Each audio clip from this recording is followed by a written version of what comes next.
അത് നവീൻ, എവിടേക്കാ നമ്മളീ പോകുന്നത്? താനെന്തിനാ പേടിക്കുന്നത്? എന്റെ കൂടെയല്ലേ വരുന്നത്. എന്തു പറ്റി നവീന്? എന്തു പറ്റിയെന്ന് ചോദിച്ചാല് ഇതിനെയാണ് തിരിച്ചറിവെന്ന് പറയുന്നത്. താൻ എന്നെ കണ്ണ് തുറപ്പിച്ച് കാണിച്ചു തന്ന തിരിച്ചറിവ്. എനിക്ക് മനസ്സിലായില്ല. തനിക്ക് ഒരുപാട് ഇഷ്ടമെന്ന കാര്യത്തിനാ നമ്മളിപ്പോ പോകുന്നത്. തനിക്കത് അവിടെ ചെല്ലുമ്പോ മനസ്സിലാവും. ഈശ്വര, നവീൻ ഇരിക്കുന്നത് കൊണ്ട് സിത്താര മേഡത്തെ ഒന്ന് വിളിച്ച് പറയാനും പറ്റില്ല. ഇതിപ്പോ പ്രശ്നമാവോ? എടോ എടോ താനിങ്ങനെ ആലോചിച്ച് വീർപ്പ് മുട്ടേണ്ട കാര്യമൊന്നുമില്ല. ഞാൻ പറഞ്ഞില്ലേ, നല്ല കാര്യത്തിന് വേണ്ടിയിട്ടാണ് നമ്മൾ പോകുന്നത്. So relax.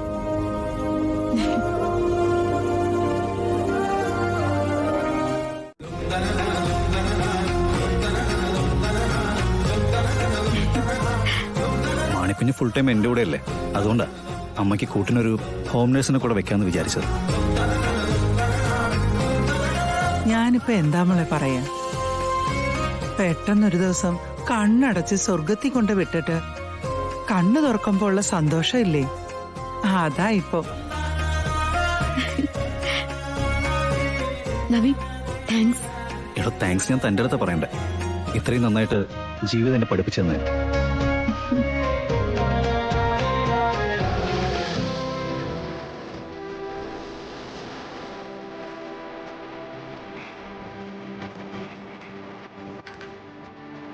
മാണിക്കുഞ്ഞെ, എനിക്കൊരു പരാതി ഉണ്ട് കേട്ടോ. വീട്ടിൽ കയറി താമസിക്കുമ്പോ എന്നെ ഒന്നും അറിയിച്ചില്ല. അതിന് ഞാൻ പോലും അറിഞ്ഞില്ലല്ലോ മാഡം. എന്താ പറയാ, സാറ് ഈ മാജിക് കാണിക്കുന്ന പോലെ ഒരു കാണിക്കലായിരുന്നു. മാണിക്കുഞ്ഞ്, ഇവിടുത്തെ ചുറ്റുപാടൊക്കെ താൻ അന്വേഷിച്ചല്ലോ അല്ലേ?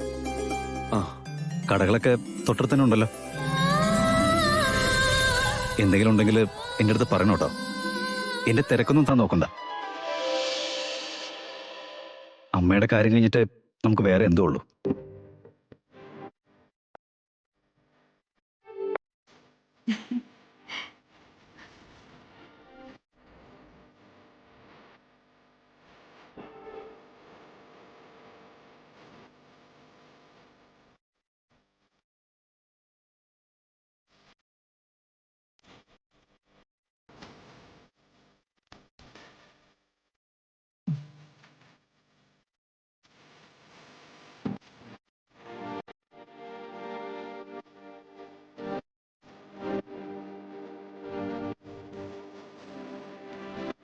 മണിക്കുഞ്ഞേ, ഓരോരോ പ്രശ്നങ്ങളിൽ നീ കരയുമ്പോ ഞാൻ പറയാറില്ലേ, ദൈവം ഉണ്ടാകുമെന്ന്.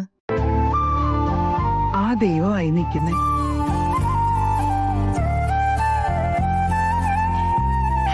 കഥ മത്സരത്തിനും അതിന്റെ ജയങ്ങൾക്കൊക്കെ അപ്പുറത്ത് വല്ലാത്തൊരു ലോകമുണ്ടെന്ന് ഞാൻ അറിയുന്ന ഇപ്പഴാ.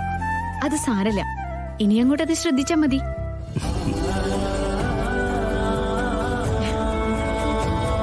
മണിക്കുഞ്ഞ് പാടോ, നമുക്കൊരു സ്ഥലം വരെ പോകാനുണ്ട്. കൊണ്ടുപോയിക്കോ, സാറ് കൊണ്ടുപോയിക്കോ. മോളെ, ഇടയ്ക്കിടയ്ക്ക് അമ്മയെ കാണാൻ വരുമോ? തീർച്ചയായിട്ടും വരാമേ. ഇടയ്ക്കിടയ്ക്ക് ഞാൻ അമ്മയെ വന്ന് കണ്ടോളാം, പോരെ? എന്ന് ഞങ്ങൾ ഇറങ്ങട്ടെ.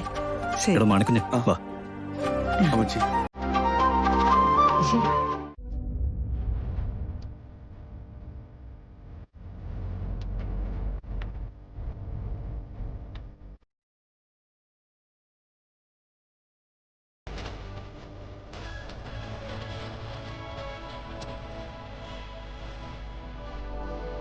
നവീൻ, നമ്മളിത് എങ്ങോട്ടാ പോകുന്നേ? അതെങ്കിലും ഒന്ന് പറയോ? നമ്മളിപ്പോ പോകുന്നത് ഒരു അമ്പലത്തിലേക്കാ. അമ്പലത്തിലേക്കോ? യെസ്. അമ്മയും മുത്തശ്ശിയും ആ അമ്പലത്തിലുണ്ട്. ആദ്യം നമുക്ക് അങ്ങോട്ടേക്ക് പോയിട്ട് അവരെ കാണാം. അത് കഴിഞ്ഞ് നമുക്ക് ബാക്കി ആലോചിക്കാം. ഗാഥ മാഡത്തെ കണ്ടത് പിന്നെ എന്റെ സാറിനെ ദൈവവിശ്വാസം വന്നു തുടങ്ങിയിരിക്കുക. അല്ലെങ്കിൽ അമ്പലത്തിന്റെ കാര്യം പറയുമ്പോ തിരിഞ്ഞു നടക്കുന്ന ആളാ. എങ്ങനെ വിശ്വസിക്കാതിരിക്കും? തന്നെ എന്റെ മുന്നിലേക്ക് എത്തിച്ചത് ദൈവമായിരിക്കില്ലേ? എന്നെ ഇങ്ങനെ മാറ്റിയെടുക്കാനായിട്ട്.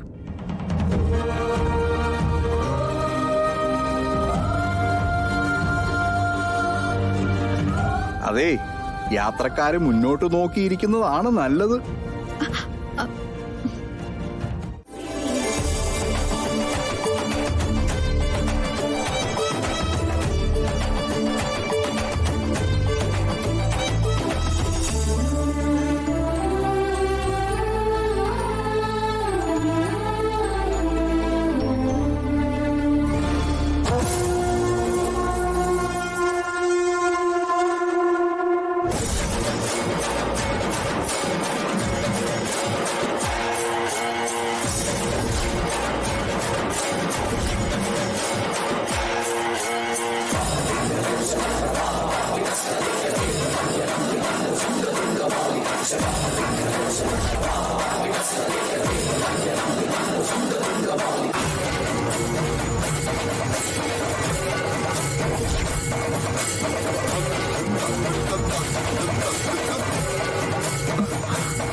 ഓഫീസിലേക്ക് പോകുന്നെന്നല്ലേ പറഞ്ഞേ? എന്നിട്ട് മോളെന്താ ഇവിടെ? അവര് പ്രാർത്ഥിച്ചത് അവരുടെ മകന്റെ ഭാര്യയായിട്ട് വരുന്ന പെൺകുട്ടിക്ക് വേണ്ടിയല്ലേ? അപ്പൊ ഇത്